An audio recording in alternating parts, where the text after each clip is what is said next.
이 책을 보니까, 이 천체지대사가 대단한 사람이구나, 라는 것을 느꼈고, 두 번째로는 원어를 모르기 때문에, 어, 의도치 않은 실수가 있구나. 그리고 이런 의도치 않은 실수들이 모여서, 우리 불교를, 한국 불교를 굉장히 어렵게 만들 수도 있겠구나.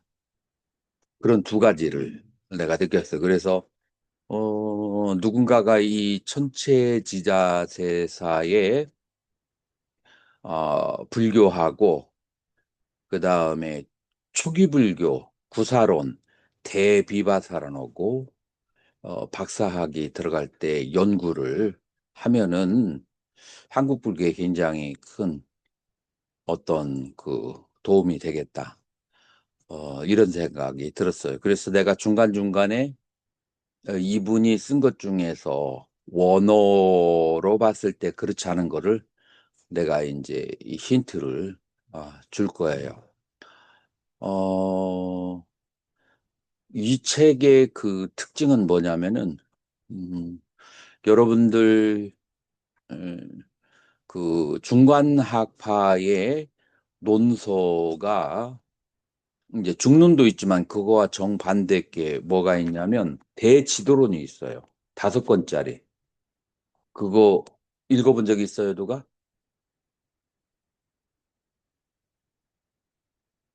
안 읽어본 사람 있어요? 다들 안 읽어봤어요? 읽어본 사람 아무도 없어요? 얼핏 읽어봤어요? 이게 쉽지 않아요, 읽기가. 왜냐하면은 한문을 원서가 없어, 산스크리트어가. 그래가지고 한문을 한글로 번역했는데 읽기가 아주 굉장히 상그라워요. 그래서 대지론이 번역은 되어 있지만 그런 별로 그렇게 썩 훌륭하게 인용을 하는 케이스가 적은데, 지금 여기에서는 천체지자세사는 대지도론에서 인용을 굉장히 많이 하고 있어요. 그리고 그 대지론에 인용을 하면서 설일체 유부의 사선 팔정, 구차 재정에 대해서 아주 통달을 했더라고요. 그리고 설일체 유부의 구차 재정은 어디에 근거를 두고 있죠? 초기 불교에 근거 있어요. 그래서 초기 불교와 그 다음에 설일체 유부와 그 다음에 대지도론의 그 대승에 이르기까지 그러면서 구차 재정에 대해서 아주 세심하게 이렇게 정리했기 때문에 우리는 청정도론을 대단한 작품이라고 그렇게 생각하는데 이 이쪽 문화권에 있는 사람은 청정도론보다도 이 책이 더 유용할지도 모르겠다라는 그런 생각이 들더라고요. 그래서 아주 대단한 책을 천체지자사가 쓰셨더라고요.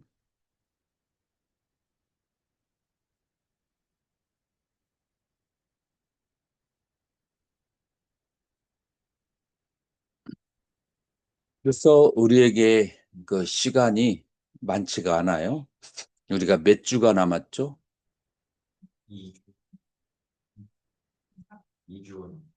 이번 주까지.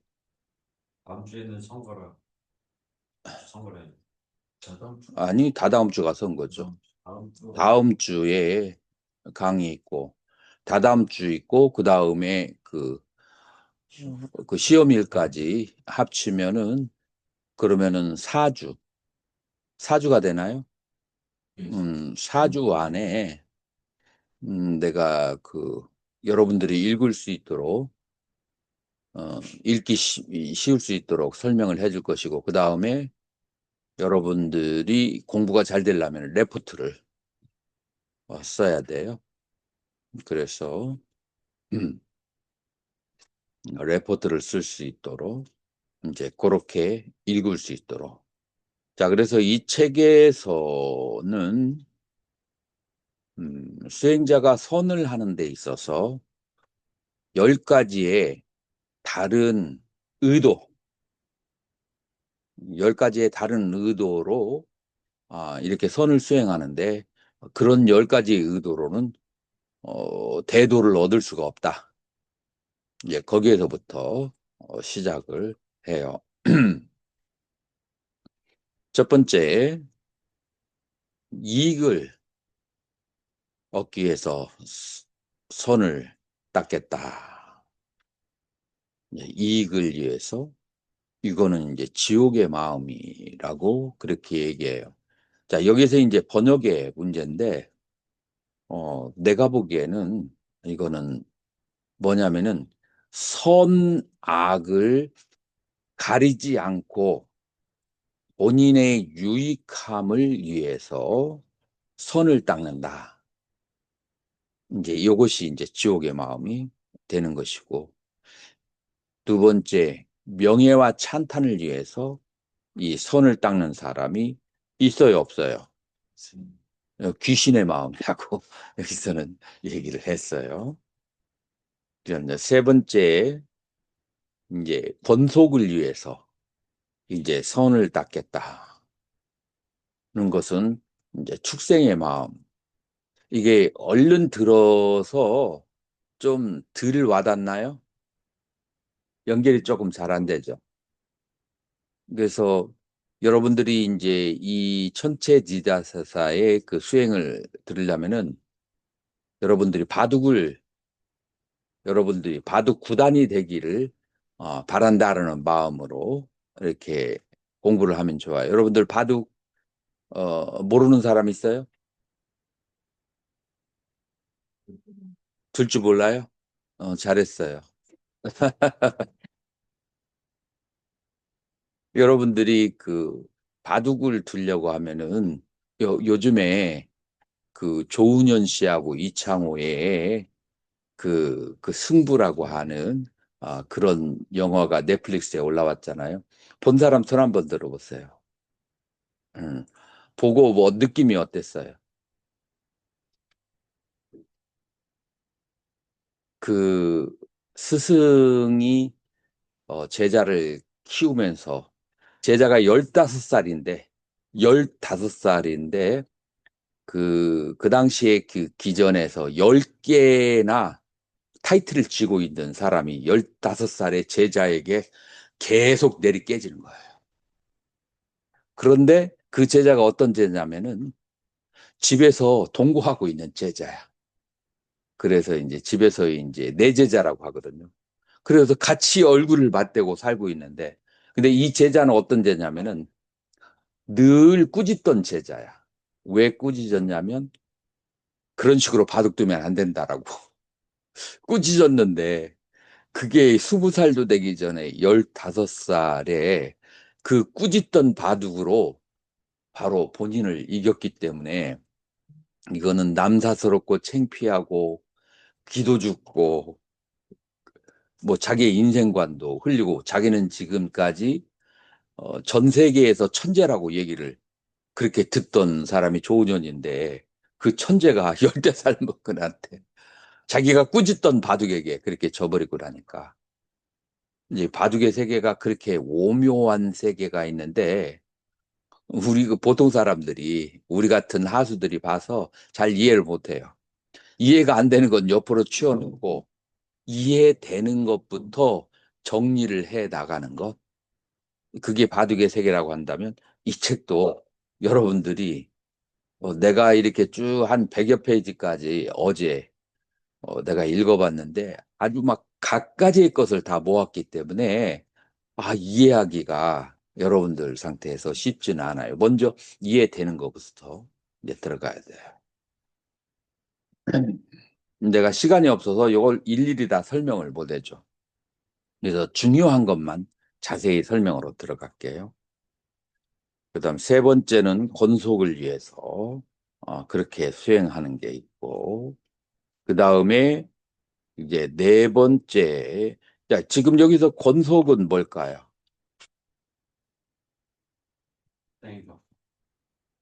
번속을 위해서, 그러니까 나의 친구나 친척이나 이런 사람들을 잘 살게 해주기 위해서 출가해서 그 수행을 하는 거야. 그래가지고 얻어지거나 보시받은 거 다 어디로 보내요? 자기의 그 친정집으로, 친가로 다 보내는 거예요. 이제 이것은 자기 욕망을 위해서 하는 것보다는 낳았는데 그건 축생들의 마음이다라고 하는 것. 네 번째가 질투로, 시기와 질투로. 그 다음에 그렇게 이제 수행을 남분을 이기려고 그렇게 수행하는 사람 있어요, 없어요? 선원에 가보면 항상 뭐라고 할까 경쟁하고 나를 이겨먹으려고 하는 사람이 있어요. 이런 사람들은 어떤 마음으로 수행하는 거예요? 아수라의 마음으로 이제 수행을 하는 거예요. 그 다음에 이제 다섯 번째가 여러분들이 잘 아는 사막도의 고통의 두려워서 수행하려는 사람이 있어요, 없어요? 음, 이제 그런 사람은 인간의 마음이다. 사막도가 두려워서 이제 수행을 하는 사람. 그 다음에 여섯 번째로, 예, 사람이 선해요. 선한데 행복을 원하는 거야. 그런 마음으로 선을 하는 것은 유격천의 마음이라고 하고, 그 다음에 이제 그 아주 그 파워를 얻기 위해서 선을 닦는 사람은 이제 마라의 마음에 이제 속하고, 그 다음에 여덟 번째 지혜를 아주 총명해지기 위해서 선하는 것은 외도의 마음이다. 자, 여덟 번째 총명해지기 위해서 선을 하는 게 외도의 마음이다. 이해가 가나요?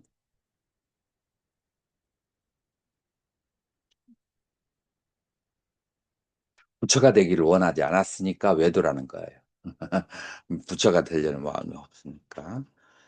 그 다음에 부처의 본성, 이 본성에 돌아가려고 하지 않았습니까? 아홉 번째, 이 범천에 태어나기 위해서. 범천은 어디에 있죠? 욕계, 색계, 무색계. 이제 색계에 있죠. 색계의 범천에 태어나기 위해서 이제 그 수행을 하려고 이제 색계천에 태어나게 수행하는 사람이 있고, 열 번째로는 해탈을 위해서, 그래서 해탈하기 위해서, 그래서 어, 이제 수행을 하는 사람이 있는데, 요걸 뭐라고 하죠? 이제 대승에서는 성문이라고 그래요. 그러니까 생사의 윤회로부터 벗어나기 위해서 이제 수행하는 사람을 성문이라고 해요. 대승에서는 아라한이 되는 것을 성문이라고 하면서 조금 얕잡아 보는 그런 말을 써요. 자, 그런데 어떤 사상의 근거에서 그런 얕잡아보는 말을 쓰는지를 냉정하게 한번 검토해 볼 필요가 있어요.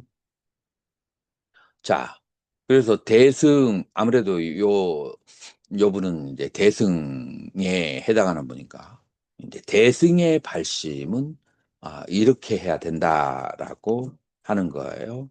그러면 대승의 발심은 보살의 발심하는 건데, 우리 그 4학년은 내가 늘 강의하는 거 들었죠?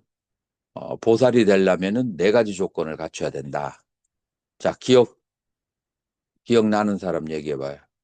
네 가지 조건. 첫 번째, 까루나, 연민심을 가져야 된다. 음, 대연민심이 있어야 되고, 두 번째, 연민심이 있으니까 모든 중생을 고통에서 건져주리라고 하는 마음을 가져야 되는데, 그걸 뭐라고 그래요? 전문 용어로? 발보리심이라고 그래요.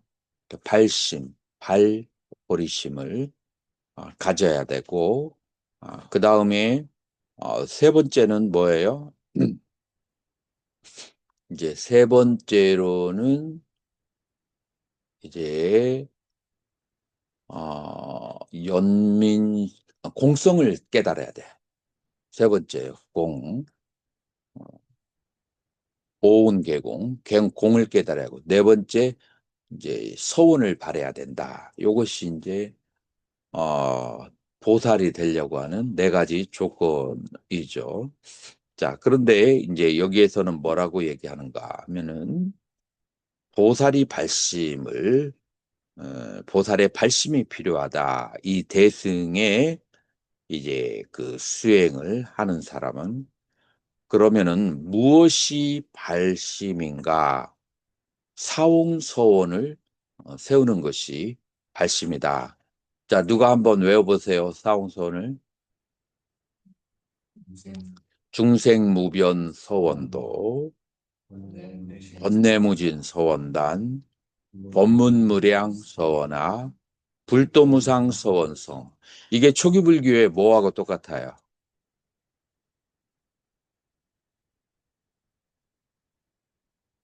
번뇌, 중생무변 서원도. 자, 중생은 어디에 떨어져 있죠? 고통에 떨어져 있잖아요. 고통에 떨어져 있으니까 연민심을 내는 거죠. 자, 그러니까 초기 불교의 고성제하고 같아요. 고성제.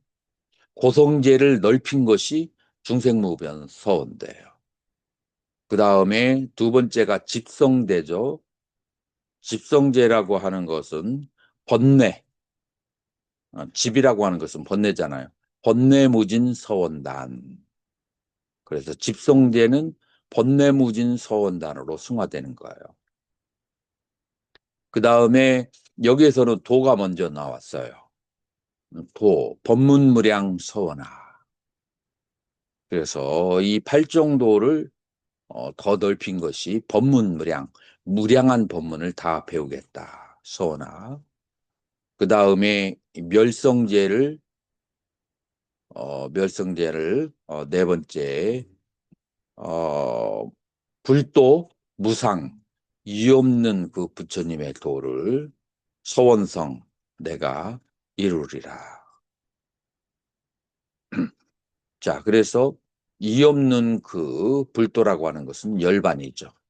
자, 그래서 고집도멸이 사성제라고 한다면 초기 불교를 수행하는 사람은 사성제에 대해서 충분히 이해를 해야 되고 충분히 수행을 해야 된다면 그렇다면은 그 보살에 수행하는 사람이 어떤 마음으로 수행을 해야 되냐면은 사무량심이 아니고 사홍서원의 마음을 가져야 된다라고 하는 거예요. 사홍서원이라고 하는 것은 결국은 발보리심에 해당한다. 그래서 이 천태의 수행에서는 이 발보리심을 발사홍서원으로 정립을 했다라고 그렇게 말할 수가 있어요. 이해가 되나요? 연결을 내가 조금 빨리 하니까 연결이 안 될 수 있는데 지금 질문을 하는 게 좋아요. 이 고진멸도하고 사홍선하고 성 교수님 연결이 아주 깔끔하게 돼요? 음. 자, 그래서 10가지의 다른 여러 가지의 발심으로 선을 하는 사람이 있지만 대승보살은 이 사홍선을 가지고 그래서 성선의 마음으로 선을 해야만 된다라고 하는 거예요.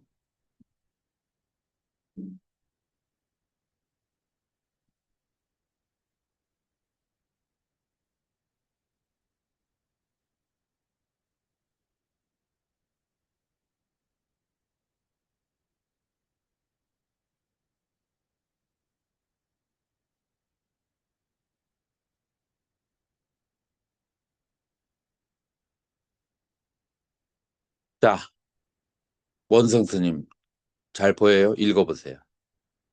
그렇게 생각한다. 나는 지금 어떤 법문에 머물러 보살도를 닦아야 이 사무선을 속히 채울 수 있을 것인가? 그러면 곧 깊은 선정에 머물러야 능히 내 소원을 채울 수 있음을 알게 된다. 무슨 까닭인가? 만일 육신통과 사모의 변이 없다면 무엇으로 중생을 제도할 수 있겠는가? 육신통은 선이 아니면 생기지 않는다. 그러므로 경전에서 이르기를 깊이 선정을 닦으면 오신통을 얻는다고 하였다. 번뇌를 끊고 싶어도 선이 아니면 안 된다.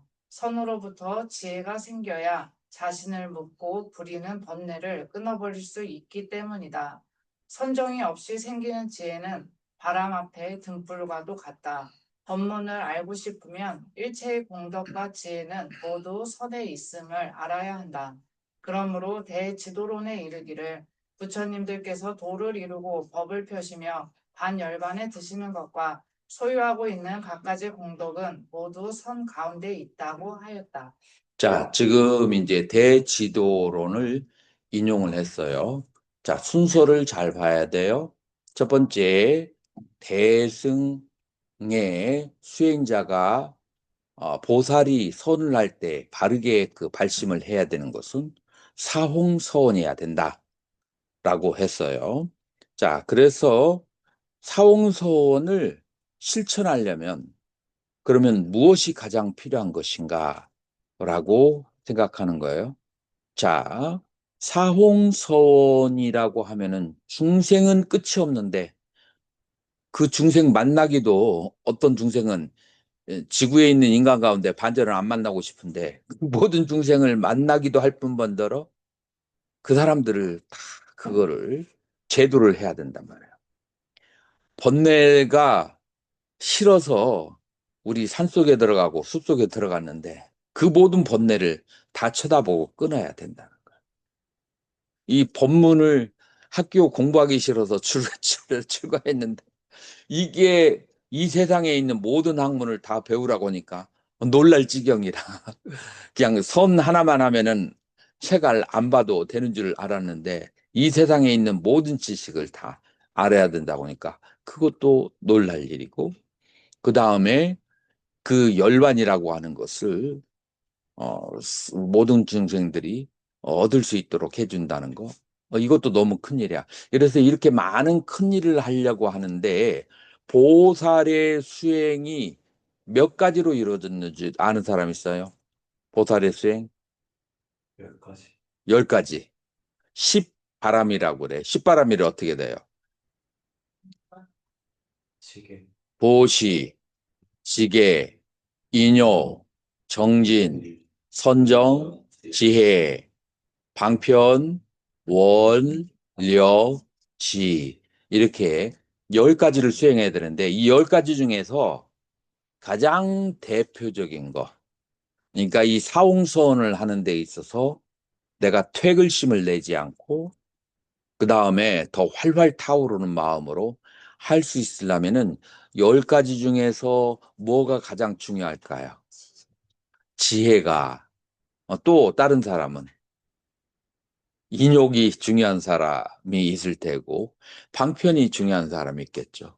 그런데 지자대사는 뭐라고 얘기하냐면은 선정의 힘이 가장 중요하다라고 그렇게 본 거예요. 그래서 선정을 왜 닦아야 되는지를 이런 식으로 연결해서 유도를 하는 것이 꼭 바둑의 고수가 바둑을 두는 거하고 너무 흡사해요. 자, 그러면은 왜 이 선정을 채울 선정으로서 이런 사홍선을 그렇게 어, 성취할 수 있는가? 자, 첫 번째 이유가 뭐예요?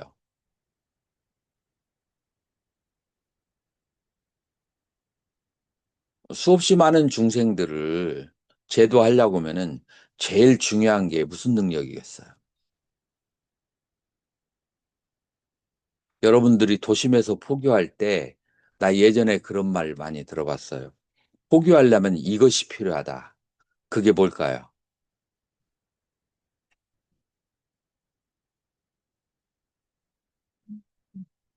못 들어봤어요? 스님들? 세속에서 도심에서 방편으로 뭐가 필요하다고요? 그 무슨 방편? 사주, 그 다음에 이게 조금 심오한 학문으로 가려면은 주역, 명리학, 명리학을 해야 그것 때문에 사람들이 불교를 안 믿는데도 오는 거예요. 이제 그런데 얘기를 해주니까 너무 신통하단 말이에요. 그러면은 누구를 데리고 오죠? 친구들을 데리고 오요. 그래서 문전선시가 되는 거야. 그런데 포기하러 나와가지고 아주 막 그냥 딱딱하게 고통의 문제가 없으면 고통을 얘기하려면 찾아오시고 고통의 문제가 없으면 찾아오지 마세요 하면은 그러면 절이 어떻게 됐어요? 찬바람이 돌게 되겠죠. 자, 그래서 뭐가 여기에서 필요하냐면은 많은 중생들을 효율적으로 제도하려면은 이제 보통 그 승려들은 사주와 명리학이라고 한다면 그것의 최고봉은 뭐예요? 육신통이에요. 사주와 명리는 뭐 불확실한 거 가지고 하는 거지만 육신통은 뭐예요?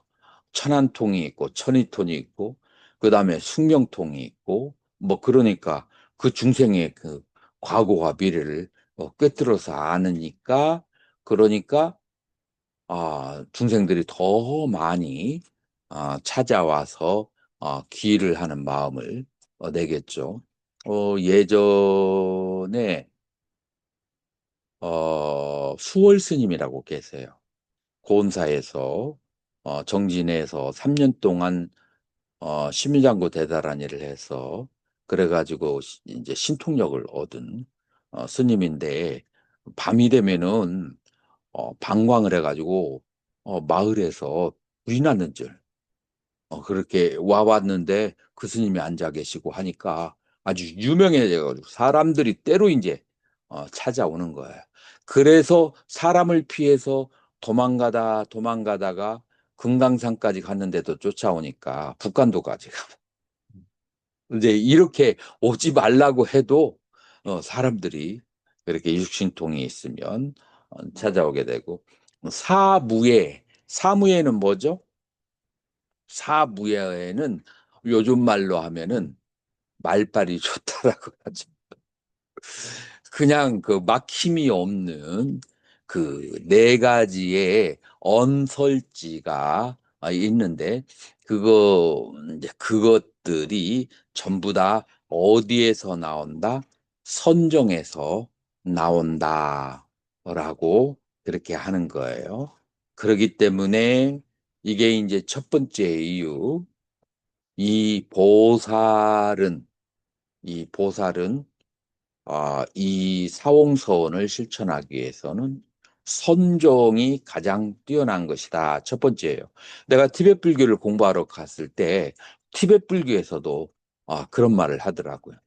선정을 얻어야만이 달라라마 스님도 그래야만이 많은 중생을 대승해서는 제도할 수가 있다. 그래서 이거는 천태종에서 얘기도 하지만 밀교에서도 그렇고 대승에 일반화되어 있는 그런 개념이다라고 그렇게 말을 할 수가 있어요.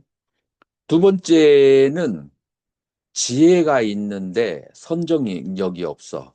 그러면 조금만 어려운 일이 생기면은 그 지혜가 어디로 변해요? 자기의 이익과 그 다음에 그 지혜가 힘을 못 써. 어렵고 힘든 일이 있으면은 무릎을 꿇어버려요. 바로 아는 것이. 근데 그거를 보충해 주는 게 선정력이다.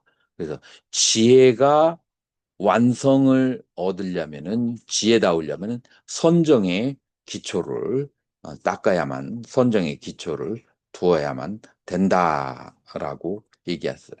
정진을 할 때 선정력이 없으면은 노력을 하다가 중간에 주저앉아 버리게 되는데 정진바람회를 하는데 거기에도 선정력이 필요하다라고 하면서 전체 지도자사는 모든 십바라미를 하는 데 있어서 선정력이 기초를 이룬다라고 얘기해요. 자, 지금 여기까지 오면 그러면 여러분들의 마음은 어디로 관심이 생겨요? 선정. 선정으로 이제 관심이 가게 되죠.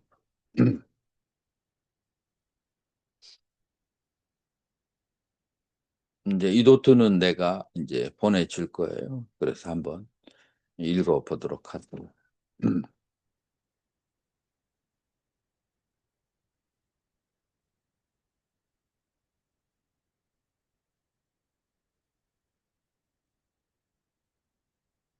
자, 근데 이제 또 다른 질문이 선정을 닦으려면은 고요한 곳에 있어야겠어요? 대중 가운데 있어야겠어요? 고향 곳에 있어요. 고요한 곳에 있어요. 거기에 대해서 질문이 나오는 거예요. 원래 보살의 수행을 하려고 한다면 그러면은 대중과 같이 어울려야 되는데 선정을 닦으려면은 대중을 떠나서 있어야 된단 말이에요. 서로가 그것이 불일치되지 않느냐라고 질문을 하니까 보살의 몸은 중생을 떠났으나 마음은 떠나지 않았다. 1번. 이제 2번은 뭐냐면은 어, 병이 든 사람이 병을 치료하기 위해서 약을 먹는 거와 같이 마찬가지로 이 보살은 중생을 제도하려는 본을 가지고 있지만 고향 곳에서 먼저 병을 고치고 다시 말해서 선정력으로서 여러 가지의 능력을 갖추고 난 다음에 그 다음에 중생들과 같이 활동을 해야만이 참으로 중생들을 도와줄 수가 있다라고 하는 거예요. 자, 그래서 선정이라고 하는 것은 아픈 자가 약을 먹는 것 같다라고 하는데 여러분들 동의하시나요? 어느 정도 동의가 되죠. 그래서 지금까지는 선정을 왜 닦아야 하는가에 대해서 이 보살의 수행을 하는 사람이 선정을 닦아야 되는 이유에 대해서 그렇게 어, 얘기를 하고 있다. 거죠. 자, 그러면 선이라고 하는 것은 어떤 의미를 가지고 있는가? 이거 조금 글씨가 스님은 이거 보여요? 성교 스님은 좀 작아요? 보이기. 실해요? 그럼 스님이 읽어보세요. 스님, 스님이 한번 읽어보세요. 선의 뜻, 먼저 공통의 이름을 번역했는데 공통의 이름이란 바로 선이다. 선은 외국어인데 한문어로는 번역하는 것이 일정치 않다. 대략 세 가지 번역이 있다. 대지도론에서 선을 서유수라고 번역한다. 두 번째로 용례를 보면 보시바라미를 보시도라고 하고 선바라미를 정도라고 하는데 선을 정이라고 하고 번역하는 것을 알 수 있다. 세 번째로 아비달마에서는 선을 공덕 총림이라고 번역한다. 이외에도 여러 경론을 보면 번역이라 뜻풀이가 같지 않다. 혹은 선을 악을 버림이라고 번역하고 혹은 크게 빠름, 머문, 크게 머문이라고도 한다. 이처럼 같지 않은 것에 대해 하나만을 고집하는 것을 옳지 않다. 여기에 대해서 지견 스님은 어떻게 생각해요? 아니, 월견 스님.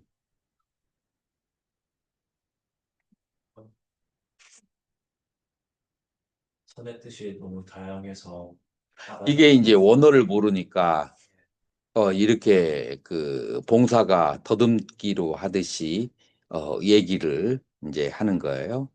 이제 이게 바로 이제 원어를 모르면 이렇게 될 수밖에. 다른 사람이 번역한 것 중에서 막 이렇게 공통점을 찾아내고 그리고 마지막으로 하나만을 고집하는 것은 옳지 않다. 이렇게 결론이 나오게 되는 거예요. 번역이 많아지면. 이제 선이라고 하는 것이 디아나, 산스크리트어로는 디아나고 그 다음에 빨리어로는 자나라고 이제 그렇게 얘기를 하죠.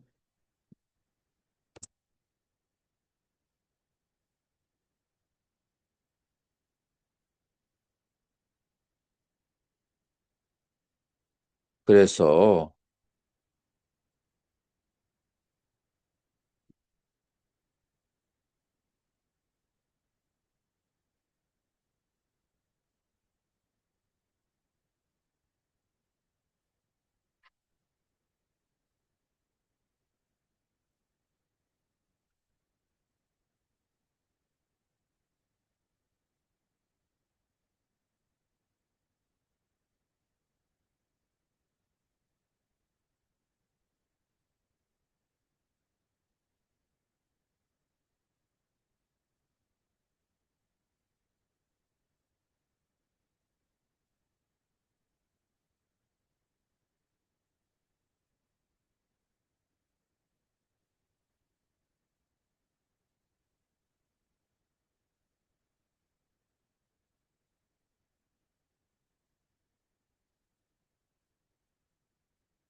디아나 혹은 자나, 산스크리트로는 디아나 라는 그런 원어로고, 디아나라고 하는 것은,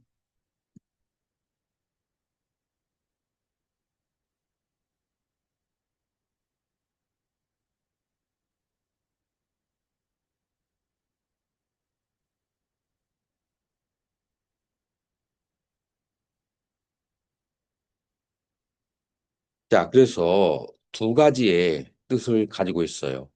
여러분들이 산스크리트 사전을 찾아본. 하나는, 자야띠라고 하면은, repetition,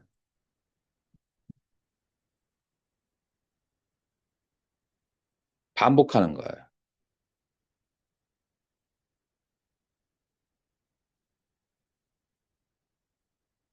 어떤 하나의 대상을 반복적으로 뭐를 하냐면은 메디테이트 한다. 자, 메디테이트가 무슨 뜻이죠? 메디테이트가 반복하는 거예요. 그러니까 영어니까 저쪽 유럽에서 이 메디테이트라는 말을 쓰는 것은 하나님, 신을 계속해서 신의 이름을 반복해서 부르는 거예요. 그렇게 해서 반복해서 불러서 거기에 완전히 몰두가 되는 거예요. 우리 불교에서는 이렇게 반복해서 부르는 것이 어떤 것이 있죠?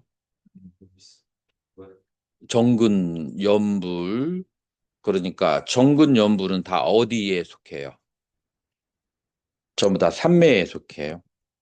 그래서 반복하는 것은 전부 다 뭐에 속하냐면은 삼매 수행에 어, 들어가는 거예요. 그런데 또 하나의 어원이 있는데 그 어원은 뭐냐면 자하띠라고 그래요. 그래서 하띠는 하나띠, 태우다, 먼라는 그런 뜻을 가지고 있어요. 태우다, 죽이다, 킬. 자, 뭐를 태워서 죽일까요? 네. 번뇌를. 자, 번뇌를 태워서 죽이면은 우리는 그것은 무슨 수행이라고 그래요? 응?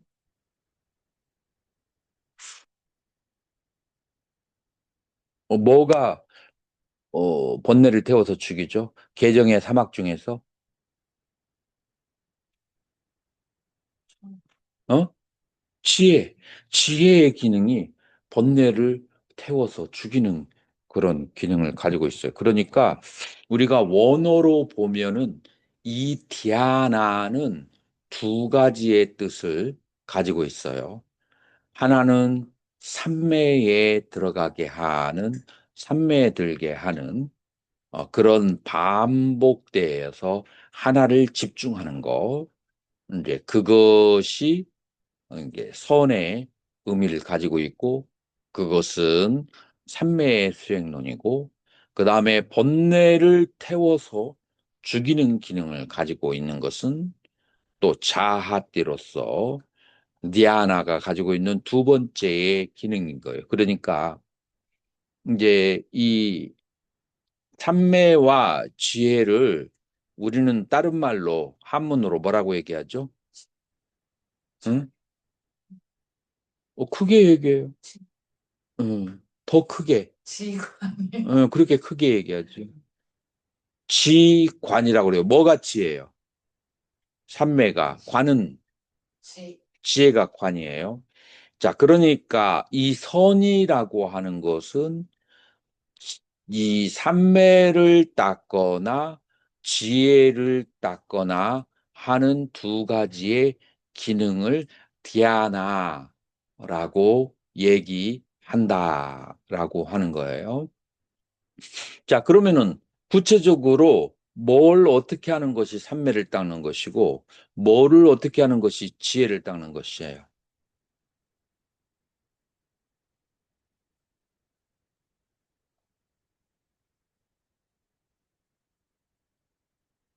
올견스님, 예, 알겠습니다. 뭐를 어떻게 하는 게 삼매를 닦고, 뭐를 어떻게 하는 게 지혜를 닦는? 음, 어떤 하나의 대상을 정해놓고 그 대상을 반복하면서 그것이 집중이 되는 1번, 마음을 하나의 대상에 묶는다.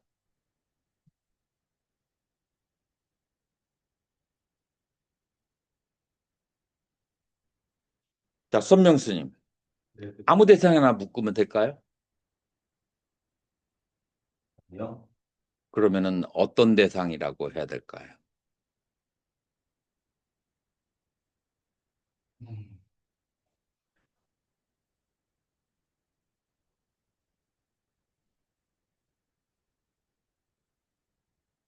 아,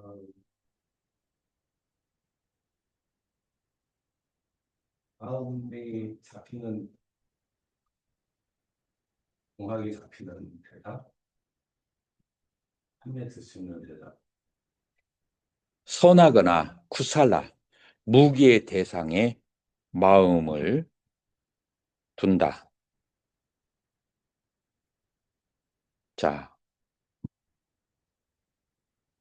악한 거에 대해서 하나를 곰곰이 생각해. 누군가를 죽이려고 하는 것을 곰곰이 누군가를 원한을 갚는 걸 곰곰이 생각하면 이건 선이라고 말할 수가 없죠. 자, 세 번째 중요한 게 있어요. 그 대상이 움직여도 될까요? 안 될까요? 네.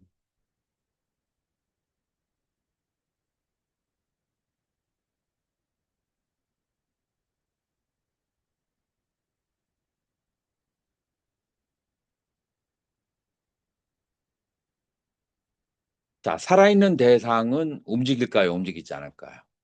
네. 그러니까 죽어있는 대상에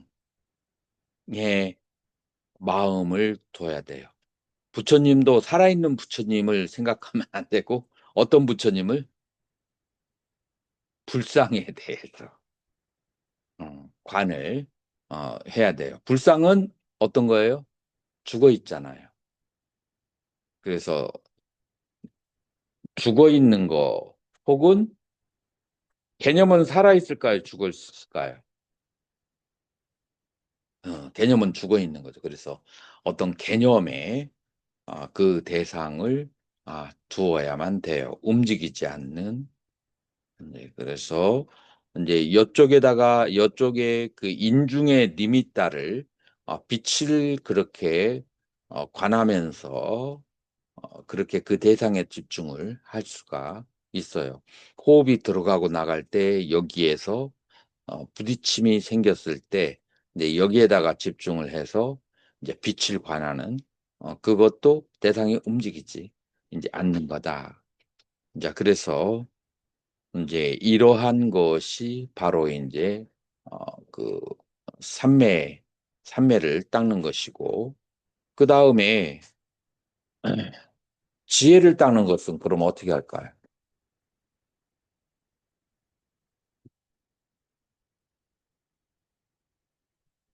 어떻게 해야 지혜를 닦죠?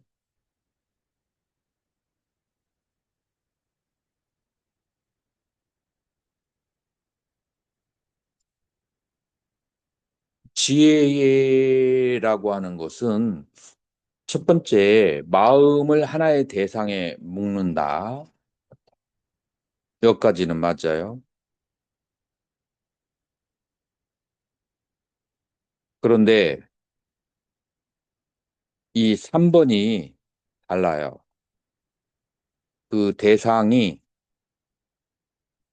어떻게 돼야 돼요? 지혜를 닦으려면 대상이 살아 있어야 돼요.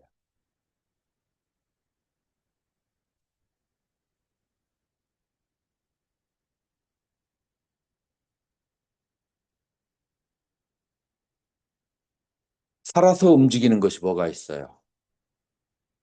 신수신. 신수시법. 나는 지금 살아서 움직여요. 나는 몸과 마음으로 이루어졌고, 몸과 마음의 대상은 느낌과 그 다음에 법이에요. 그래서 신수신법이 이제 바로 지혜죠.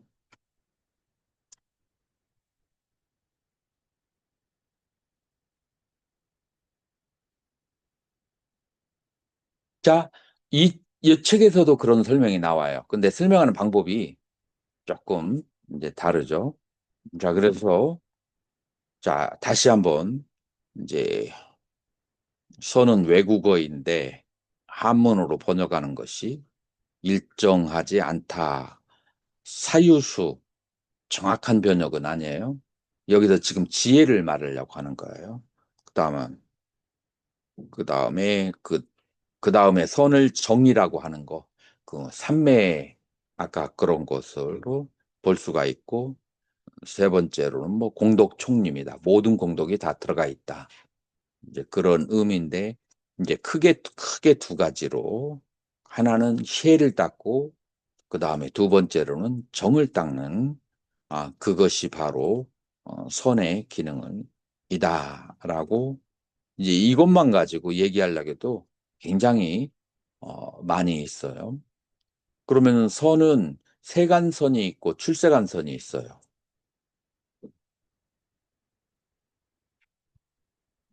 무엇이 세간선이고 무엇이 출세간선이죠?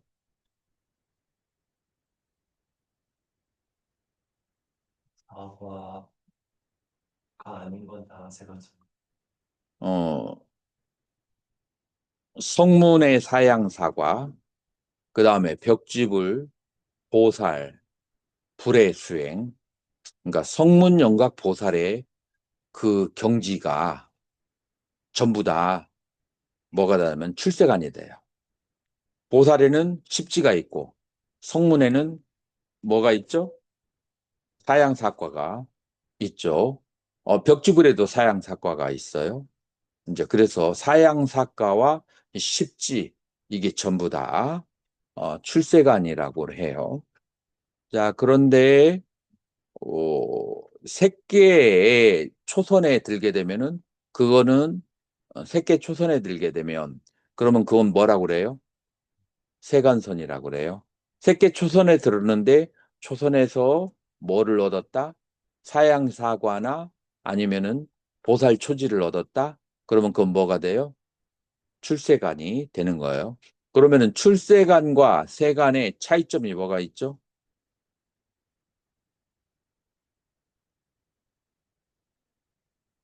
오온모와 오온계공. 무아와 무아나 공을 깨달으면서 선정을 얻으면 출세관이 되고 무아 공이 없으면 세관이 된다. 이렇게 말할 수가 있죠.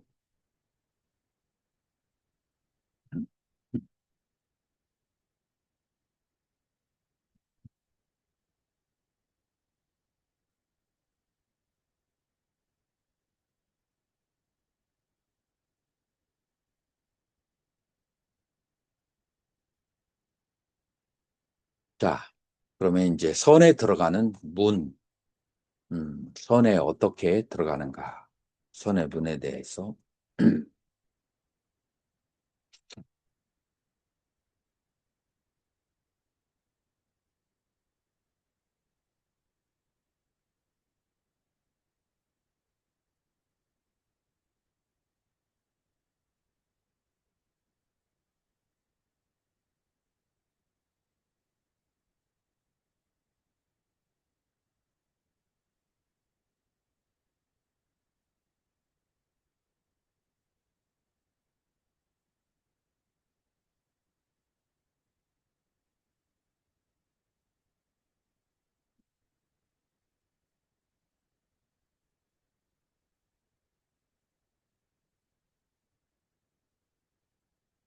자, 월계 선생님 읽어보세요. 손 바람이를 수행하는 차를 세는 것에 집중하면 육계정에 들어간다. 육계정에 의하여 미도 지정을 얻고 이와 같이 미도 지정에 의거하여 차례대로 초선 내지 제4선에 이른다. 이를 내색계의 정이라고 부른다. 다음에는 큰 공덕을 짓기 위해 다른 중생들이 기뻐서 즐거워하는 모습을 관의 대상으로 삼아 차례로 사무량심을 얻는다. 이를 외색계의 정이라고 부른다. 이 8가지 선정은 비록 정에 들어갈 때 대상으로 삼는 경계가 안, 자신의 호흡과 밥, 다른 중생들이라는 차이는 있지만 모두 색계에 속한다. 이어서 수행자가 제4선에서 색을 감목처럼 여겨 앞의 안과 밖의 2가지 색을 멸해버리고 일심으로 호공에 집중하여 색의 장애를 건너뛰어서 사무색정을 얻는다. 이를 무색계 정이라고 부른다. 이 12문선은 모두 유루법이다. 자, 요게 지금 순서가 바뀌었는데, 지금 우리가 무엇을 하려고 했냐면은 선에 들어가는 분. 자, 수행을 할 때 어떤 식으로 수행에 들어가는가라고 얘기했을 때 세 가지로 지금 여기에서는 보고 있어요. 자, 세 가지가 뭐죠? 그러니까 여러분들의 마음이 어떤 대상에 대한 집중을 하는 거예요. 자, 그런데 그 집중할 대상이 이 천태지관에서는 세 가지로 말하고 있는데, 첫 번째가 뭐죠? 호흡을 통해서 수행에 들어가는 것이 있어요. 그 다음에 두 번째로는 몸에 대한 관찰을 통해서 그래서 손에 들어갈 수가 있고, 그 다음에 세 번째는 뭐죠? 마음을 관해서 손에 들어갈 수가 있다라고 하는 거예요. 근데 이제 이쪽에서는 호흡을 통해서는 세간선의 문으로 들어갈 수가 있고, 몸의 그 부정관을 통해서 들어가면은 구차 재정을 얻을 수가 있고, 그 다음에 마음을 관하면은 상상선에 들어갈 수가 있다라고 얘기했어요. 지금 이러한 것들이 나중에 그 선종이 나타났을 때 관시밀법이 총섭재행이다. 마음을 관하는 하나가 그것이 모든 수행을 아우른다라고 하는 그 밑바닥에 깔려 있는 것들이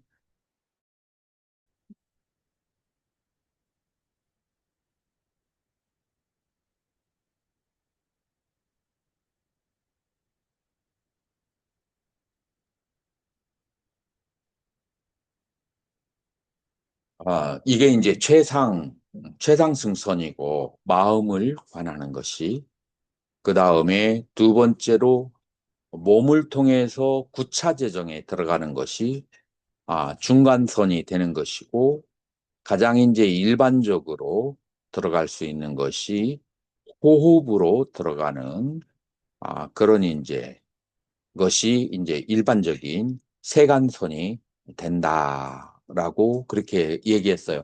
그 말은 뭐겠어요? 그 말은 일반적으로 보통 사람들이 선에 들어갔을 때는 무엇을 통해서 선에 들어가야 된다는 얘기예요?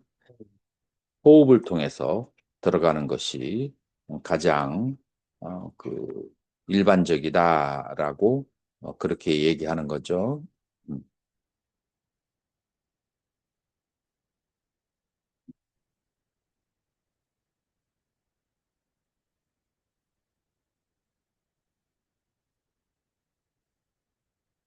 자, 그러면은 이제 호흡을 통해서 들어간다라고 했을 때 그 호흡이라고 하는 것은 수식관을 통해서 먼저 욕계정에 들어간다라고 얘기를 이제 하고 있어요. 자, 수식관은 어떻게 하는 거죠? 기억나나요? 직연스님, 숫자를 어떻게 세요? 자, 그런데 언제 세는 거죠? 응? 숨을 내쉴 때 숫자를 세는 거예요. 왜 내쉴 때 숫자를 세는 거죠? 숨을 내쉴 때 사람들은 여러 가지 깊은 생각을 많이 하고 잡념이 많이 들어오게 돼 있어요. 그렇기 때문에, 그리고 인간은 숨을 들이쉬고 내쉴 때 양쪽을 계속 집중을 해서 집중할 수 있는 능력이 없어요. 약간 여유를 줬다가 다시 완전히 집중하고 약간 여유를 줬다가 완전히 집중을 해야만 되는 거예요. 자, 그런 의미에서 언제 숫자를 센다고요? 숨을 내쉴 때 숫자를 세야 된다. 여러분들 수십간 해본 적 있어요? 매일매일 하고 있어요? 어, 얼마 정도 하고 있어요? 하고 아침 5분 정도? 5분 정도에서 효과가 있으려나? 음, 최소한 한 30분 정도는 해야 될 텐데, 같은 시간에 계속 하게 되면은, 몸의 리듬이, 몸의 병이 사라지고, 몸의 리듬이 생겨요. 같은 시간에 하게 되면은. 가장 좋은 것은 저녁 시간에 하는 건데, 저녁 시간에 집중이 보통 사람 잘 안 될 수 있어요. 그럼 언제가 집중이 잘 될까요? 싫어. 새벽에 일어나자마자 그때가 가장 집중이 잘 될 때예요. 그래서 새벽에 한 2, 30분 정도 하고 그 다음에 저녁에 하면은 여러분들이 클린싱, 마음을 닦아내는 그런 효과가 있어요. 저녁에 한 20분 정도. 이제 그래서 사람이 살면은 종자가 여러분들 잠재의식에 쌓이잖아요. 종자가 잠재의식에 쌓이는데 이 종자는 바이브레이션의 형태로 있어요. 그래서 내가 대상에 집착하고 있거나 아니면 화가 나 있으면 바이브레이션이 거칠어져요. 그 거칠은 바이브레이션을 수십간을 저녁에 하게 되면은 그거를 평상시의 상태로 내려놓거든요. 평상시의 상태로 바이브레이션을 내려놓으면서 여러분들의 마음속에 탐과 짐이 그것이 아주 평상시의 상태로 내려가게 돼요. 탐심과 진심. 그래서 수행하는 사람은 자기 자신의 바이브레이션을 컨트롤 하기 위해서 이제 그렇게 수십간을 이제 하는 거죠. 음. 모든 사람이 수십간이 필요할까요? 모든 사람이요? 모든 사람이 다음 주가 있나요? 하중상이 있어요. 상근기는 마음을 직접 봐도 돼요. 근데 상근기는 자기의 마음이 항상 고요하게 유지가 되는 그런 특수한 사람이 있어요. 감정에 끄달리지 않는 그런 사람이 있어요. 한 100명이나 1000명 중에 한 명씩 있더라고요. 감정 아주 지극히 이성적이고 감정에 끄달리지 않는 사람. 그런데 이제 그러한 사람 그리고 법을 바로 볼 수 있어요. 여기에서 아까 상근기는 어떤다고 했죠? 상상근기는 마음을 직접 본다고 했잖아요. 그런 사람은 마음을 직접 보는 쪽으로 가는데 보통 현대인들은 어떤 근기가 많이 태어날까요? 음, 여기서 하근기라고 하는 것은 우리가 대학을 들어가기 위해서 공부를 많이 하고 생각을 많이 하잖아요. 이거 전부 다 하근기야. 생각을 많이 하는 습관이 되어 있는 사람들은 전부 다 하근기예요. 어떤 사람이 상근기냐? 그냥 가만히 있으면은 1시간이고 2시간이고 아무 생각도 안 떠오르는 사람이 있어. 지금 세상에는 좀 드물죠. 그렇게 했다가는 공부를 못 하니까. 이제 그런 사람은 요즘 세상에는 별로 없어요. 육조회능 시대에 그렇게, 그러니 이제 그 중세기 시대는 그래도 그런 사람이 있을 수 있어요.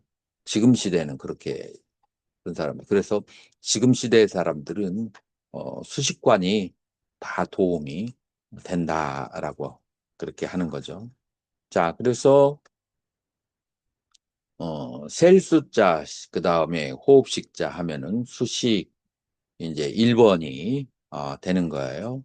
이제 그런 사람은 요계 선정에 들어가고 이제 미지정을 얻는다라고 얘기해요.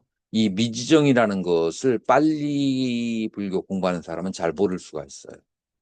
이거는 이제 산스크리트 쪽에 구사론 쪽에 나오는 건데 어, 근분정이라고도 하고 그래서 찰나산매, 근접산매에 가까운 것이 미지정이에요. 미지정에 들어간 다음에 이제 초선에서 사선까지 들어가게 되는데 무엇을 통해서 호흡을 세는 것으로 사선까지 들어갈 수가 있다라고 하는 거예요.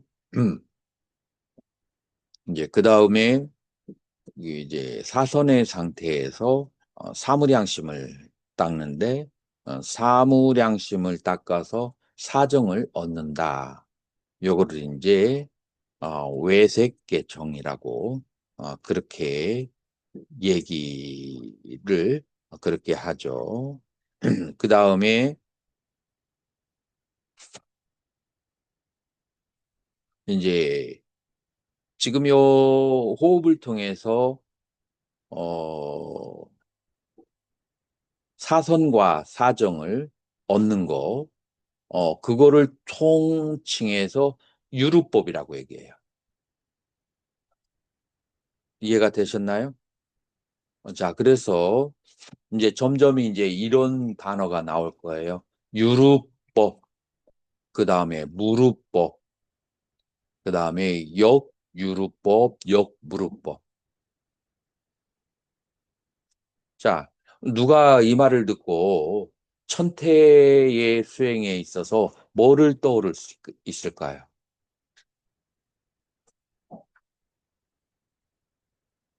내가 몇 주 전에 천태종에 대해서 딱 3글자로 정리했는데 아무도 기억 안 나요? 맞죠. 공가중. 자, 그러면은 유루법은 어디에 속해요? 가, 가에 속해요. 무루법은 어디에 속해요? 무, 공, 공. 역유루법, 역무루법은 중, 중에 속해요. 지금 여러분들이 그 역유루법, 무루법 이런 얘기를 여러분들이 읽으면은 잘 이해가 안 될 거예요. 이것을 가, 공, 중으로 그렇게 이해하면은 여기서 지금 뭘 말하는구나를 알 수가 있어요. 그래서 사성과 사정은 유루예요, 무루예요? 왜 유루일까요, 선명스님? 이분이 왜 그러냐고요? 사선과 사정이 왜 유루일까?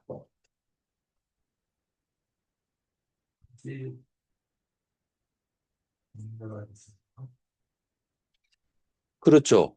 아직 번뇌가 있어요. 어떤 번뇌가 있을까요?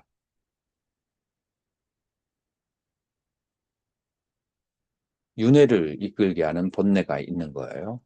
자, 지금 여기에서 무릎법은 뭘까요? 사정 다음에 그 다음에 뭐가 있죠? 멸진정이 있죠.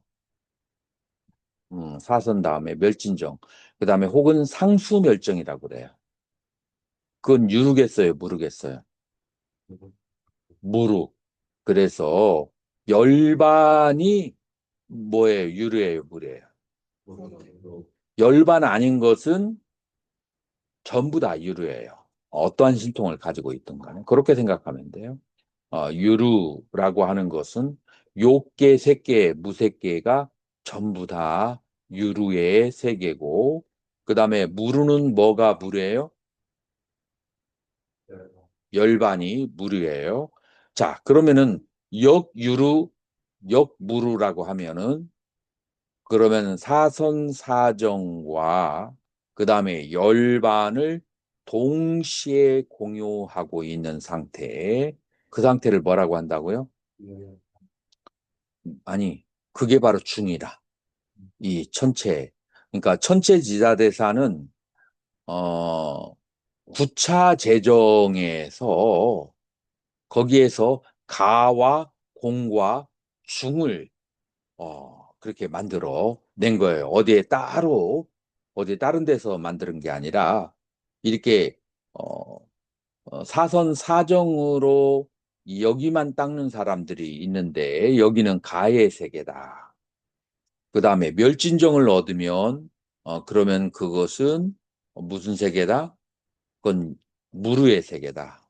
그 다음에 열진정을 얻은 사람이 초선, 2선, 3선, 4선, 5, 6, 7, 8 그 어느 곳에 있어서 행위를 하는 것은 그것은 중이다 라고 하는 거예요.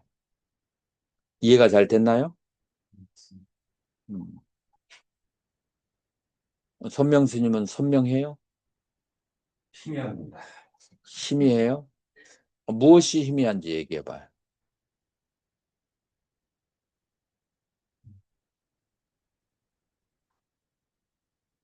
선명하지 않은 것을 얘기를 해야 돼. 다 유루잖아요. 음, 일반 아닌 건 다 유루라고. 열반 아닌 건 요래. 어쨌든 굳이 그 수치까지 모르겠고 다 그것도 유루이지 않습니까? 자, 초지에서는 뭐를 체험했죠? 초지에서는 온 계공을 터득했어요. 자, 수다원에는 뭐를 터득했죠? 온 무아를 깨달았어요. 그래서 온 무아나 온 계공을 깨달은 것을 열반의 일종의 수다원도 열반을 체험을 했고 그 다음에 초지보살도 열반을 체험을 했어요. 그런데 아직 뭐가 남았어요? 감정이 남았어요. 요게 조금 음, 어려운 사람은 어려울 수도 있겠네. 월견 스님, 예. 이 수다원도 열반을 체험했다. 초지보살도 열반을 체험했다. 이 말이 이해가 가요?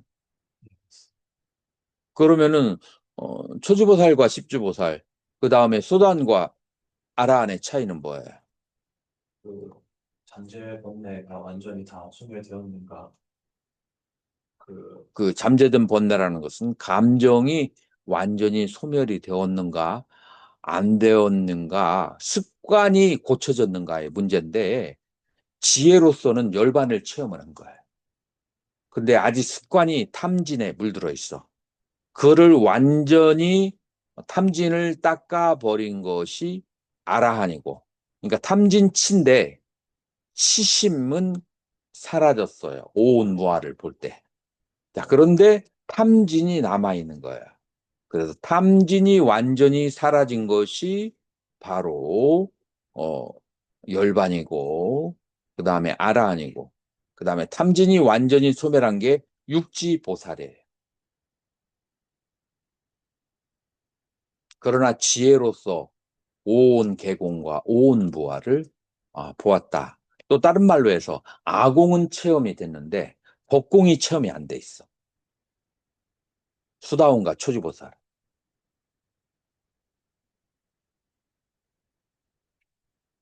그래서 번뇌가 완전히 사라졌느냐? 아니요. 번뇌가 있어요. 어떤 번뇌가 있죠? 수다원과 초지보살은 감성적 번뇌가 남았어요. 그런데 이성적 번뇌, 이성적 번뇌는 수다원과 초지보살이 남아있어요, 없어요? 남아있지 않아요.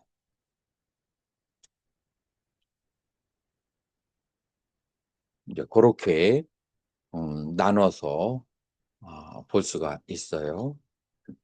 자, 또 다른 말로 해서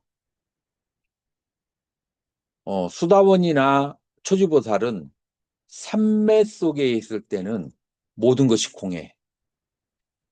집착하는 것이 없어요. 그러니까 정중에서는, 선정 중에서는 모든 것이 공해. 그런데 경계를 만나면은 좋아하고 싫어하는 마음이 아직 남아있어요? 안 남아있어요? 맞습니다. 아직 남아있어요. 그런데 육지보살이나 아라한은 경계를 만나도 애증이 일어날까요? 일어나지 않을까요? 일어나지 않아요. 그러니까 선정 속에 있는 수다원과 초지보살은 번대가 없어요.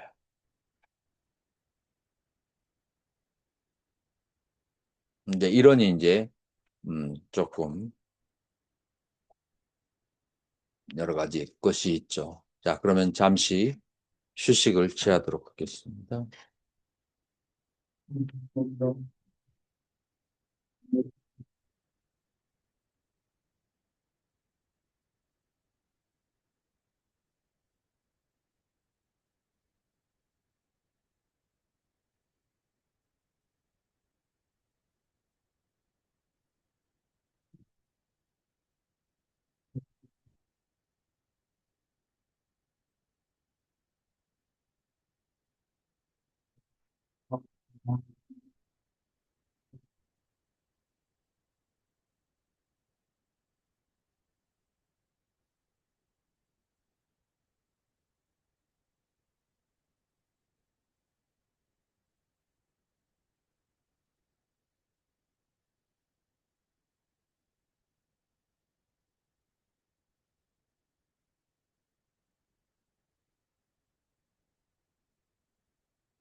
어,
진짜로?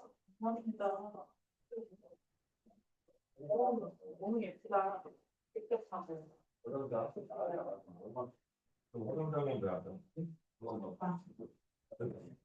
나 되게 촌스러운 가방 들고 왔는데. 식가방으로 쓰려고? 뭐야? 네. 아니 이거 가방이 뭐야? 근데 왜 나 지금 가사 가방이 없어 여기다 서 시장 가냐? 시장 가도 오늘 장난이야? 빵 있는데 내가 저요? 아 그러면 그냥 안 넣어요. 조금 안 돼. 너무 똑같아. 공짜하다가 그죠? 진짜 세 개. 주세요 필요 없으시면 당근하게 감사합니다. 인성의 키인 줄 알아? 당근. 나만 먹어요? 그래서 하는 게 없어. 네. 정말 좋지. 교수님 안 되지. 알겠습니다. 아, 대고기가 들어. 교수님 빵 좋아하시는데. 네? 이거 왜 그래? 이거 언제 샀어? 밀린 건데. 여기 누군데? 내가 어디서? 그냥 빵 조금. 하나는 많으니까 조금만 드릴게요. 네. 아니, 조금만. 조금만. 저녁 드셔야 되니까.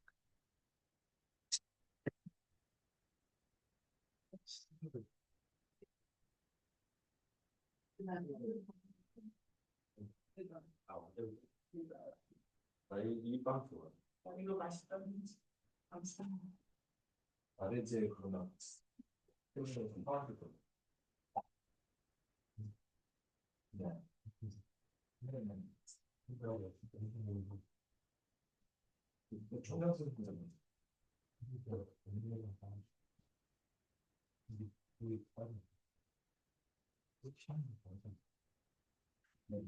내일 저거 6시에 그냥 후대는 것도 없어. 응? 오늘 온 거 아니야? 그거 수요일이야. 이거 내일 오늘 아니고? 자, 그래서 세 가지에 집중을 한다. 이 삼매를 닦을 때 세 가지가 뭐라겠죠? 1번 호후, 2번 색, 3번 심. 그래서 호흡과 색과 심이에요.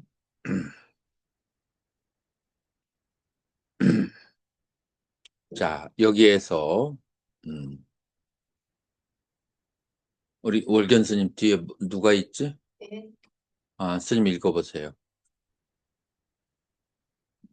법은 무량하게 많은데 무슨 이유로 다만 이 세 가지만 취하여 선문으로 삼습니까? 간략히 밝히면 세 가지 이유 때문에 이들 세 법으로서 문을 삼으니 법상과 같고 편리함에 따르며 모든 법을 담을 수 있기 때문이다. 첫 번째로 법상과 같다는 것은 대집경의 알아라. 알아라 시에는 세 가지 일이 있으니 명, 난, 식이 그것이다 라는 설에 따른 것이다. 들고 나는 호흡을 수명이라 하고 썩어 냄새 나지 않는 것을 따뜻함이라고 한다. 이는 업이 화대를 유지하기 때문인데 지대와 수대는 본래 썩고 냄새 나는 생법이다. 이 가운데 있는 마음과 뜻을 식이라고 부르니 곧 찰나마다 느끼고 아는 마음이다. 이 세 가지 법이 화합하여 태어나서 죽을 때까지 줄지도 않고 늘지도 않는 것이다. 하지만 어리석은 사람들은 알지 못하여 이 중에서 아상과 인상과 중생상을 헤아리고 온갖 업행을 지으면서 집착을 일으키니 이러한 전도된 인연으로 삼계를 헤매는 것이다. 이러한 유혹의 근본 원인을 찾아보면 이 세 가지 법을 벗어나지 않으므로 이 세 법으로 문을 삼는 것은 많은 것도 적은 것도 아니다. 두 번째로 편리함에 따라 이 세 법을 문으로 삼은 것이다. 호흡을 말미암아 선을 수행하면 두 가지 편리함이 있으니 첫 번째는 선정을 빨리 얻을 수 있다는 것이고 두 번째는 무상을 쉽게 깨달을 수 있다는 것이다. 색을 문으로 삼는 것에도 두 가지 편리함이 있는데 첫 번째는 탐욕을 능히 끊을 수 있고 두 번째는 색이 알맹이 없이 겉보기뿐인 법임을 쉽게 알 수 있다. 마음을 문으로 삼는 것도 두 가지 편리함이 있다. 첫 번째는 일체의 번뇌를 능히 항복시킬 수 있고 두 번째는 공의 이치, 세 번째로 모든 법을 다 담을 수 있다고 한 것은 이 세 가지 법이 선문의 근본이기 때문이다. 즉 핵심만 들어서 세 가지를 설하지만 이를 열어보면 무량하게 되는 것이다. 됐어요.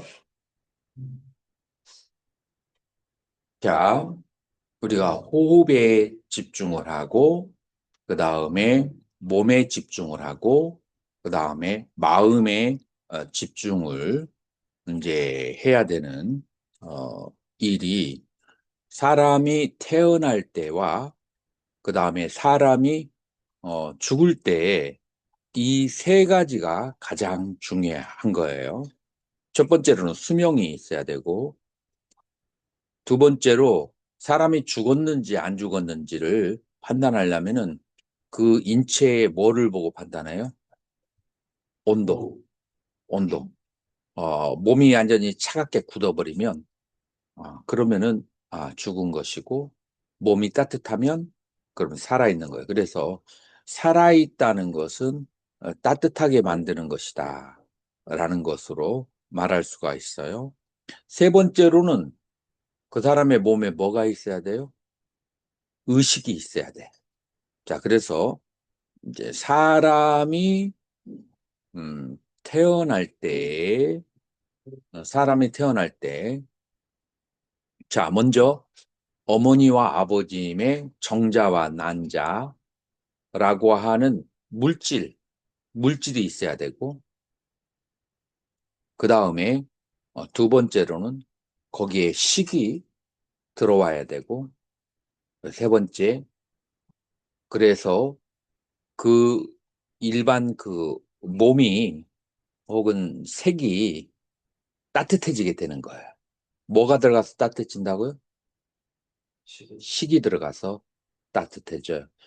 자, 식은 뭐를 발생시켜요? 호흡을 발생시켜요. 그래서 식과 호흡과 그 다음에 지수화풍이 그렇게 되는 거예요. 근데 이 몸이라고 하는 것은 지대와 수대는 오래 놔두면 상하고 썩는 그런 성질을 가지고 있어요. 그게 바로 이 색이 가지고 있는 특징이에요. 자, 그런데 이 지대와 수대의 그 색이 가지고 있는 특징은 썩는 건데 썩지 않는 이유는 뭐죠? 화대가 있기 때문에 썩지 않는 것이다 라고 하는 거예요. 자, 그리고 거기에 식이 있다. 자, 그렇기 때문에 사람이 산다는 것은, 자, 호흡은 뭐를 가져다 줘요? 우리 그 동양에서는 호흡을 풀무질이라고 했어요. 풀무질을 왜 해줘? 불을 붙일 때 하는 거예요. 그래서 호흡으로 인해서 몸을 따뜻하게 열기를 만들어 주게 되는 거예요. 그 다음에 몸은 뭐 하는 특성이 있다고요? 몸은 썩는 특징이 있어요. 그러니까 몸을 관할 때는 부정관을 하는 거예요. 그 다음에 마음을 관할 때는 마음에는 뭐가 있느냐? 첫 번째가 느끼고 아는 마음이에요. 이 느끼고 아는 마음이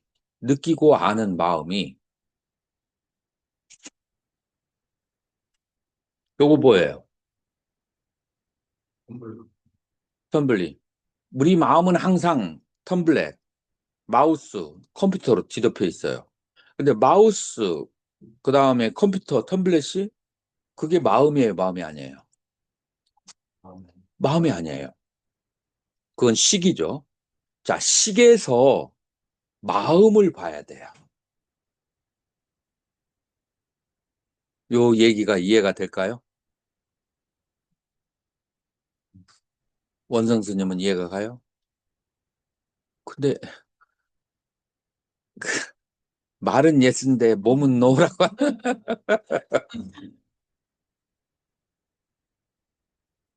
기영 스님은 어때요? 잘 따라오고 있습니다. 잘 따라오는 걸 말하는 게 아니라 마음은 대상을 아는 특징을 가지고 있는데 대상이 아니에요. 그쵸? 그러면은 대상 없이 마음만 혼자 있는 것을 본 적이 있느냐고요.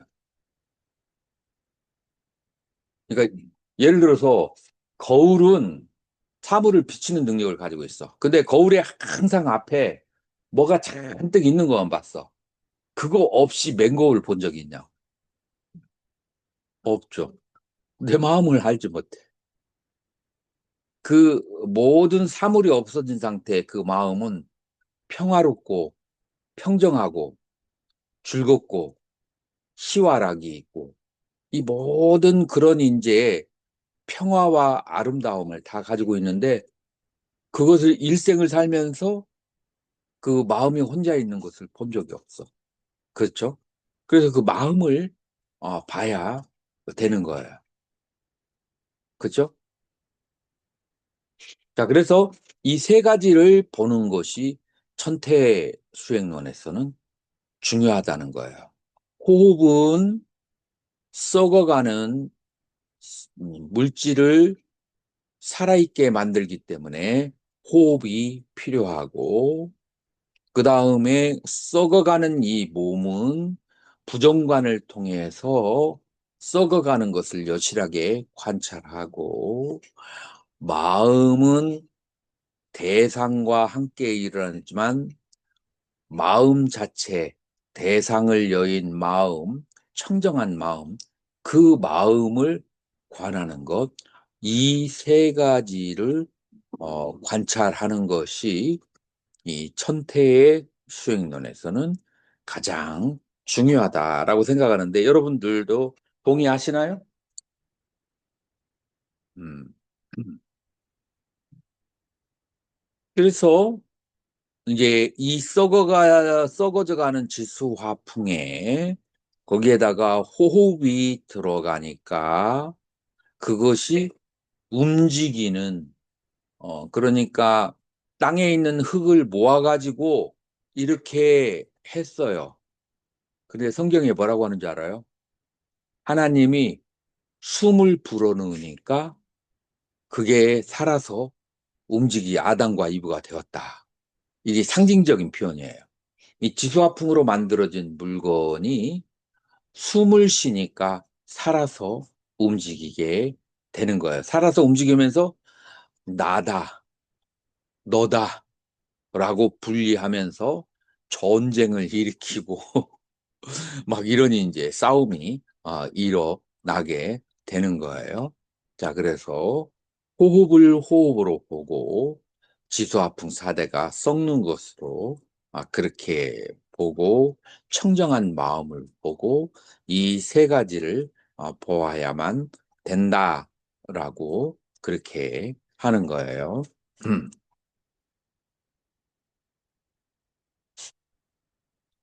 그래서 호흡을 집중하게 되면은 선정을 빨리 얻을 수 있는 이점이 있고, 그다음에 무상을 빨리 깨달을 수 있다. 그다음에 색을 집중하는 데는 이 몸이 이 썩어져가는 부정관을 하게 되면은 탐욕이 줄어들게 되고, 그 다음에 몸이라고 하는 것은 그것은 실체가 없다는 것을 알게 된다.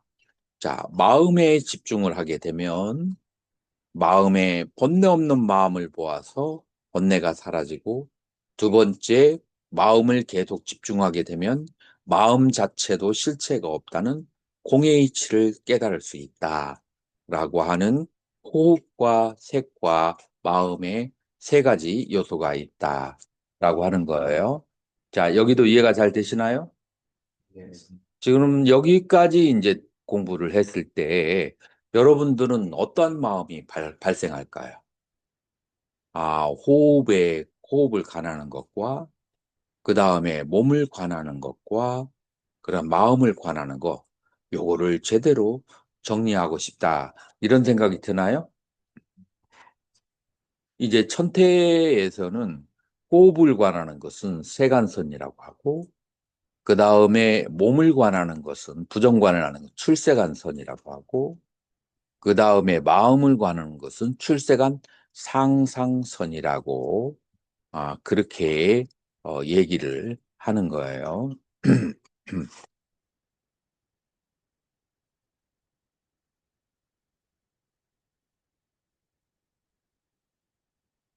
자, 그래서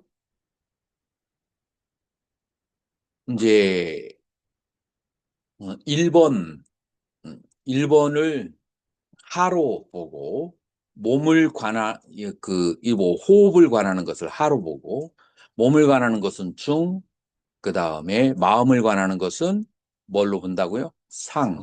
그래서 하중상으로 생각하면 1번 그 하에 해당하는 것이 유루선이다. 그래서 수식관을 통해서 사선 사정까지 얻을 수가 있다. 자, 수식관은 이게 육묘법이라고 있어요. 그렇죠. 들어보셨죠? 육묘법. 수, 지, 환, 정으로 이루어졌는데 수는 숫자를 세는 것이고 두 번째 수는 따를 숫자. 자, 숨이 코로 들어가서 발끝까지, 자, 발에서 다시 코까지 나오는 것을 이거를 계속 관찰하면은 온몸이 황홀감에 빠지는 거죠. 사람들은 마약을 왜 먹죠? 황홀감에 들어가기 위해서. 근데 그 마약을 먹고 순간적으로 황홀하나 몸이 병이 나고 비용이 많고 법으로 저촉되고 이러면서 몸과 마음이 황폐해지게 되죠. 자, 그런데 이 호흡을 통해서 온몸이 그 호흡이 들어갔다 나갔다 하면은 황홀감이 마약을 먹는 것보다도 더 많을까요? 더 적을까요? 마약을 안 먹어봐서 잘 모르겠죠. 그러나 호흡을 통해서 얻어지는 황홀감은 이 세상에 있는 모든 즐거움을 초월한다. 그렇게 생각할 수 있어요. 왜냐하면 이 세상에 있는 즐거움을 계속 즐길수록 그 즐거움의 농도가 높아져요, 낮아져요? 낮아져요. 그런데 호흡을 계속 하게 되면 즐거움이 어떻게 되는지 아세요? 복리자로 드러나 버려요. 점점점 더 처음에는 별거 아닌데 점점 크게 늘어나게 되는 거예요. 이제 그게 이제 특징이에요. 자, 그래서 호흡이 들어가고 나가는 것을 온몸으로 나가는 것을 보는 거. 그 다음에 세 번째로는 그래서 마음이 초선, 2선, 3선, 4선, 5, 6, 7 발정에 들게 되는 것을 그걸 지라고 그렇게 얘기해요. 그래서 수수지는 이거는 정해드는 방편이라고 그러는 건데 여기는 황홀감이 깃들어 있기 때문에 어떤 감정이 생겨요? 애착하는 마음이 생겨요. 선정을 닦게 돼요. 그래서 선정을 닦으면 선정을 방해하는 사람을 좋아할까요? 싫어할까요? 싫어하게 돼요. 그래서 애증이 남게 돼요. 선정을 기뻐하고 선정을 방해하는 물건들을 싫어하고 이제 그러기 때문에 애증이 있기 때문에 유루예요, 무루예요. 유루가 되는 거예요. 그래서 그럼에도 불구하고 다른 오용락보다는 좋아요, 나빠요. 훨씬 더 나은 거예요. 자, 그리고 여러분들이 돌아와서 봐야 돼요. 뭘 봐야 되냐면은 왜 선정을 보살이 닦으려고 했죠?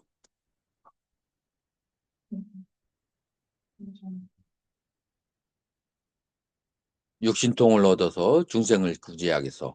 왜 육신통을 얻으려고 했죠? 방송. 사홍서원을 실천하기 위해서였죠. 자, 그래서 보통 사람들은 선정을 닦으면 애착심이 생기고 유르니까 닦지 말자로 가는데 보살은 어떻게 해요? 그럼에도 불구하고 닦고 관법을 통해서 집착하지 않는 수행을 해야 된다. 요게 이제 보살의 방법이에요. 그래서 이제 4, 5, 6번 관, 환, 정, 이 세 가지는 지혜를 닦는 그 다음에 무루의 수행이다 라고 하는 거예요.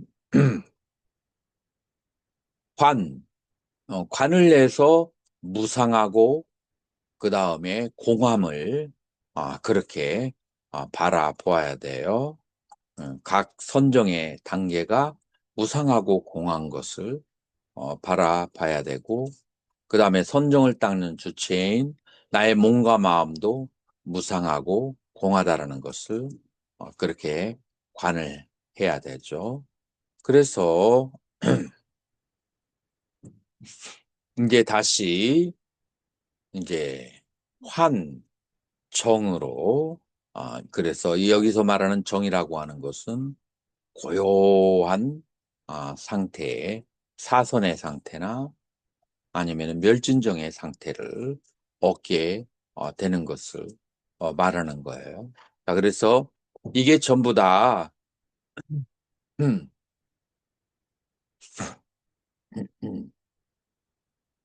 이제 호흡을 통해서 그 다음에 그것을 이제 얻어지는 그런 방법이다. 자, 그런데 어, 호흡을 통해서 그 다음에 몸을 관하는 것으로 그렇게 갈 수가 있는 것이다 라고 하는 거죠. 자, 그 다음에 이 16특승이라고 하는 것을 관찰을 하는 거예요. 16특승이라고 하는 것은 이거는 천태저기에서는 나와 있지 않은데 요거는 여러분들이 구산에 보면 자세히 나와 있어요. 구사론에서는 어떻게 설명되어 있냐면 신수심법이 네 가지가 있잖아요. 이 네 가지를 무상고, 부정고, 무상무화로 그렇게 관하는 거예요.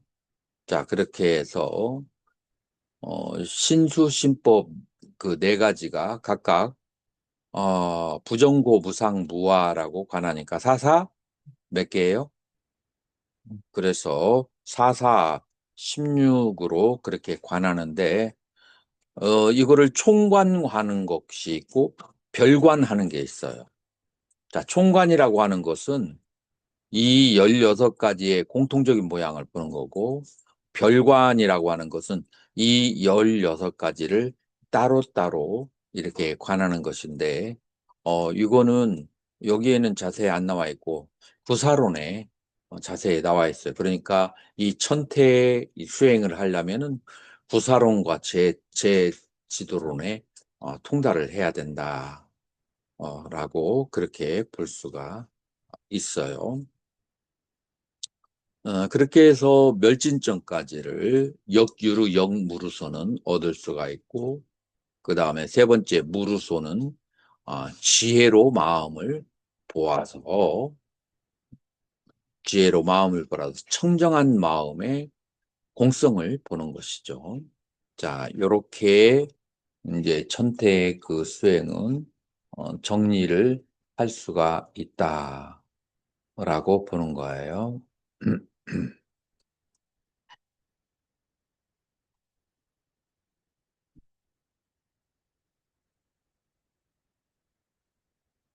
다시아이라. 음.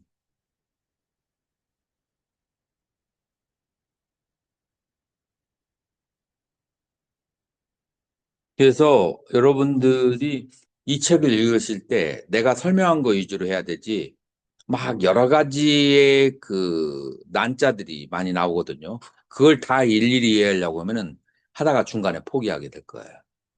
그래서 먼저 잡을 수 있는 것만 쭉 내가 정리하는 대로 그렇게 잡고, 그러면서 찬찬히 나중에 세력을 넓혀가도록 해야 되는 이유예요. 그래서 내가 바둑의 비유를 들은 거예요.